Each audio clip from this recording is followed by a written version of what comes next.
So, like, I feel half of our job on this channel is to protect you and call out the national media jabroni haircut, echo chamber, talking point, blah, blah, blahs, the crumb bums, and whatever, when they're trashing the Vikings for no good reason. And this offseason, of course, is yet another prime example why should not believe the national sports media, or maybe the national media in general, when it comes to the Vikings. Now, I do commiserate. I empathize with the national media because they have to look at 30,000 feet. They have to cover 32 different teams. They don't know the intricacies and the chemistries. They don't know the lay of the land with certain teams. But the fact that so many national outlets, and I'm not even going to give them the time of day, are just completely lambasting the Vikings offseason, like, because of course it's way too early, but I mean, content is content, right? So, grading the Vikings offseason, grading all the other teams, and Vikings are like dead last or C or D or F or whatever.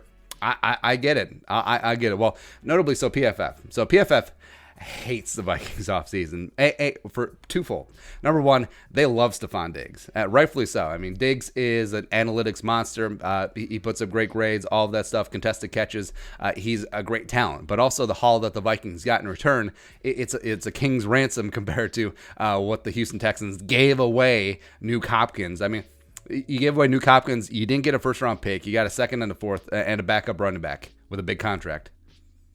Cool. So what the Vikings got was amazing, right? As well as, PFF, they live in the spreadsheets. They live play to play. Like, they don't understand like the chemistry with the Vikings that was going on. Like, Stephon Diggs was not going to be back. Like, Stephon Diggs made it very well known that he was unhappy with the situation. He was unhappy with Kirk Cousins. He was unhappy with the offense. He was unhappy with the team and the management. Zimmer wasn't happy with him either, obviously. So, I mean, this was not going to work out. Like, sure, on a spreadsheet, it'll work out. It's all hunky-dory. That's also why they say every team should sign Antonio Brown.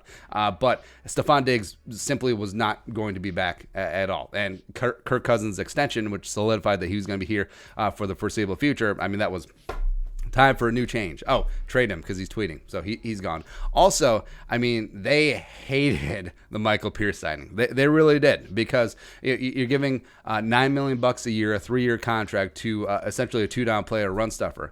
Okay, I agree, but also if the Vikings are committed to switching to a 3-4, his value goes up pretty exponentially. As well as you look at the Vikings last couple years. I mean, I love Linval Joseph, but he just simply was not the same over the past 3 years. He precipitously was falling off the last couple of years. So bringing in a younger version of Linval, a guy that can absorb 2 to 3 multiple bodies, I mean, that's important for stopping the run. That's important for letting guys like Barr and Kendricks do work. That's important for edge rushers if he's in the middle absorbing multiple bodies. So I like the Michael Pierce signing, but of course, anytime you do anything with a running back or like a two-down player, PFF is going to hate him. And just like the general other national media outlets you're grading the Vikings very low in the offseason. They just see, well, okay, so they let former All-Pro Xavier Rhodes go. Okay, they let Linval Joseph go, team captain.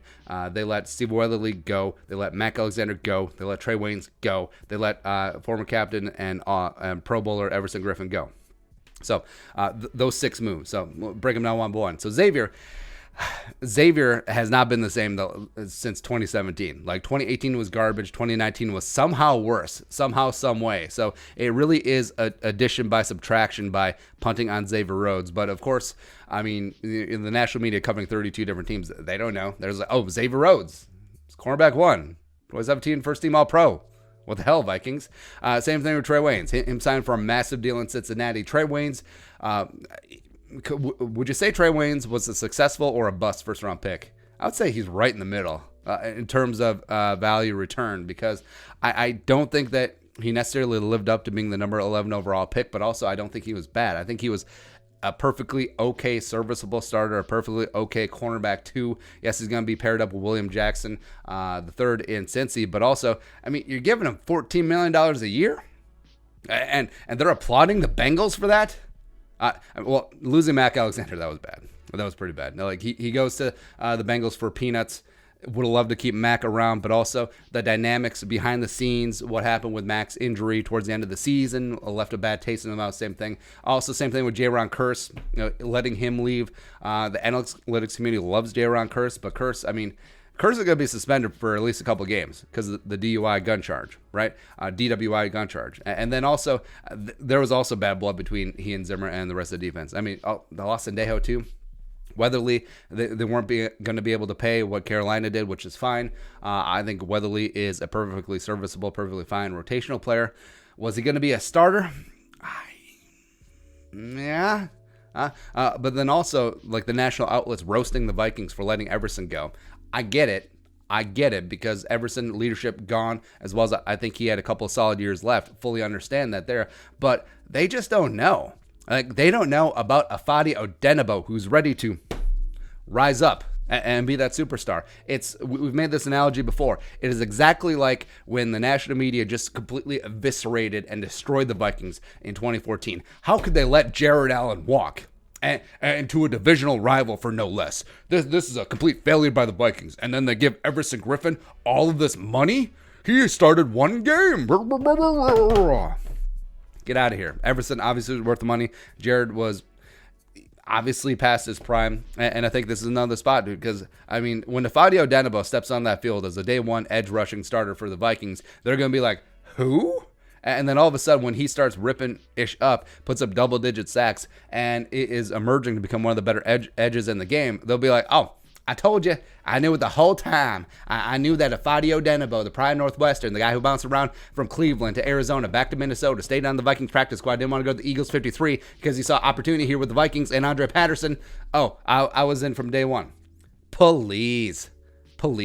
So when I get frustrated, I really do. And someone who is, like you, lives and breathes the Vikings, well, maybe not so much, but is in on every single intricate move, applauds re-signings like Brett Jones, is okay with Kurtz leaving, all that other stuff, fully in on Afadi Odenigbo because people don't know, fully in on Drew Samia because people don't know. Like, oh, yeah, the Vikings got roasted for cutting Drew Samia, or Josh Klein, too.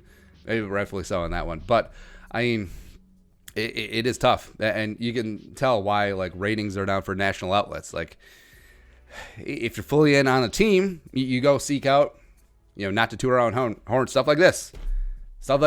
People who are down in the dirt, people who know a thing or two, people who actually know that Chad Beebe sucks, all those other things. That's a little harsh, but, but it is what it is. Again, don't believe the national media.